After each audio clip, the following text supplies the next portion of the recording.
بسم الله الرحمن الرحیم. الحمد لله و صلاة و السلام علی حبیبنا رسول الله و علی آله و صحبه و من والاه.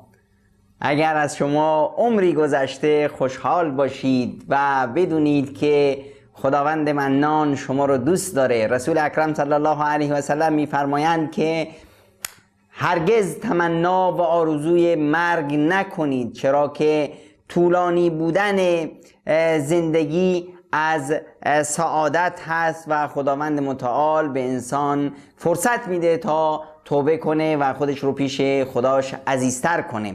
و در اسلام وقتی که حرف از احترام بزرگان و بزرگسالان میره، تنها به خاطر این نیست که اونها ضعیف شدن و نیاز به دلسوزی و مراعات و خدمت ما دارن، بلکه یکی از مواردی که خیلی مهم هست این هست که بزرگسال در واقع اهرم تنظیم جامعه هست. خیلی از مشکلات جامعه رو همین بزرگسالا باید ریش سفیدی کنن و حل کنن. نباید تو هر کوچک بزرگی ما به فکر به اصطلاح شکایت و دادگاه و پلیس و دادگستری باشیم. نه خیر، خیلی از مشکلات زناشویی و قضایای خانوادگی، ازدواج، طلاق، همه اینها رو باید بزرگان و ریش سفیدان حل کنن. قضایایی مثل اختلافی اقتصادی و بین شریکان که اختلافی به وجود میاد، دو تا شریک هستند بینشون یک بگو مگوی، اختلافی، سوء تفاهمی پیش میاد، بین خانواده ها مشکلاتی که پیش میاد، بین فامیل ها، بین قبیله ها،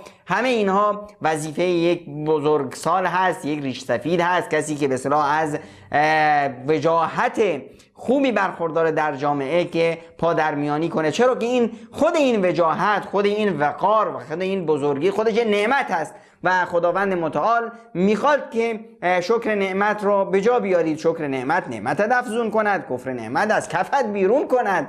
و از جمله شکرهای نعمت این هست که ما از اون وجاهتی که در برامون جامعه به اصطلاح داده، اون جایگاهی که تو جامعه داریم، حرف شنوی که مردم از ما دارن، حالا به عنوان یک معلم هستن، به عنوان یک به اصطلاح کارمند هستن، به عنوان یک ریش سفید در جامعه هستن، به عنوان یک فرهنگی هستن، به عنوان کسی هستن که خلاصه مردم برام یک احترامی قائل هستن، باید اعدای واجب و به اصطلاح شکر این احترام کنم. و یادم بره که شکر نعمت عملی هست. شکر نعمت نشستن به اصطلاح شکر گفتن نیست. شکر نعمت یک پولدار اینه که در پولشو بگیره و در اصلاح جامعه و خدمت به دیگران ازش استفاده کنه. شکر نعمت یک زاهد اینه که این زهد و به اصطلاح پارساییش رو به مردم نشون بده و مردم رو دعوت کنه که چون اون از دنیا خودشون رو بکنن و پارسای باشن.